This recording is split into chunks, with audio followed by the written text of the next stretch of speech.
جس سے مجھے کھانا بھی نہیں کھایا جا رہا تھا، نیند بھی نہیں آ رہی تھی، لیکن اللہ نے مجھے ہمت عطا فرمائی، میں نے سچائی بیان کی اس امید پہ کہ آپ لوگ جو سن رہے ہو تو اس سے ایک مطلب سبق یہ حاصل کرو گے کہ آدمی سچ بول سکتا ہے کیسا بھی ہو۔ اور ہماری پولیس نے جو ہمارے ساتھ تعاون اچھا کیا اس کی بنا پر کہ ہمارے ڈی ایس پی صاحب مجھے بار بار روز سمجھاتے تھے، دیکھو بیٹا تیری آخرت بھی خراب ہوگی، تیرا مستقبل بھی خراب ہوگا، تو سچائی بیان کر۔ انہوں نے کوئی میرے ساتھ کوئی سختی نہیں کی، کوئی تھپڑ نہیں مارا، کوئی ڈنڈا تک نہیں دکھایا، میں نے صرف محبت کے اندر اور سچائی بیان کی اللہ کے خوف سے۔ تو آپ سنیں کہ وہ بچہ جو تھا وہ باہر جب میں مسجد سے نکلا تقریباً 8:30 بجے کا وقت تھا،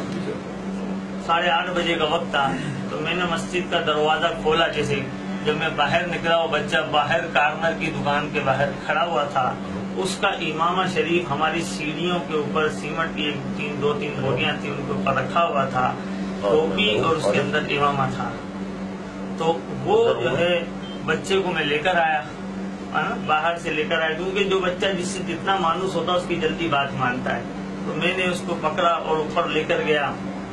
لیکن دیکھا کہ اندر مسجد میں کیونکہ ہماری سیڑھی جو ہے بالکل اس کے ساتھ ہے نا،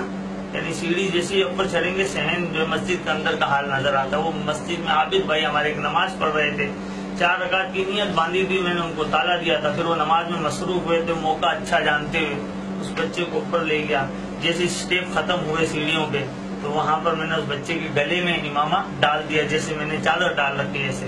پھر اس کے بعد جو ہے دوسری جو ہمارا فرسٹ فلور شروع ہوتا ہے وہاں پر اس بچے کو میں نے کہا 1 منٹ میں آتا ہوں۔ پھر میں اپنے موبائل کی لائٹ کے ذریعے جو ہے ایسا یہ آری کا جو ہے ٹکڑا جو ہے اندر کمرے میں ہمارے یہاں جنریٹر رکھا ہوا اس کمرے سے نکال کر لے کر آیا، اور پھر یہ 15 سے 20 منٹ کا کھیل تھا جو ہوا کہ میں اس بچے کو اوپر لے گیا، جا کے بٹھایا، اس کا امامہ اتار کے سائڈ میں رکھا، اور جو ہے اس وقت شیطان مجھ پر سوار تھا، یقیناً جو میں نے ایسی حرکت کی یعنی کہ اس کا گلے کے اوپر جو یہ چھری چلائی، تو اللہ تعالیٰ مجھے معاف فرمائے، میں نے بہت بڑی غلطی کی، جرم سب سے ہوتا ہے لیکن مجھ سے بڑا جرم ہوا، میں اقرار کر رہا ہوں نا، مجھ سے بڑا جرم ہوا ہے، اللہ تعالیٰ معاف کرنے والا ہے۔ آپ لوگوں کے سامنے بیان دینے کا مقصد یہ ہے کہ جو ہے کہ آپ لوگ بھی سن رہے ہیں کہ انسان پہ کیسا بھی غلبہ ہو سکتا ہے کسی بھی وقت۔ پھر اس کے بعد جو ہے اس بچے کو جب وہ وہاں جس موقع واردات پہ میں نے اس کو جو ہے چھری پھیری، تو پھر وہاں سے مجھے خطرہ ہوا کہ سیڑھیاں بہت قریب ہیں،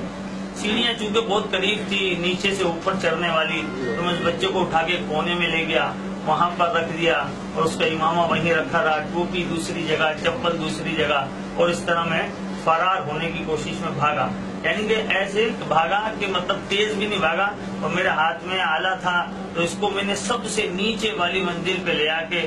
باتھ روم کے اندر میرے کپڑے بھی میں نے دھوئے، یہ آلہ بھی دھویا، کیونکہ میرے پر کسی کو شک نہیں ہو سکتا تھا کہ میں مسجد کا امام ہوں، ایک باعزت آدمی ہوں، اللہ تعالیٰ نے مجھے عزت عطا فرمائی ہے، اس لیے میں نے جو ہے یہ کام کیا۔ اور سوال یہ پیدا ہوتا ہے، کوئی مجھ سے یہ سوال کرے کہ آپ نے یہ کام کیوں کیا، ایک بیسک بھی ہوتی ہے، میں پڑھا لکھا شخص ہوں، دیندار بھی ہوں،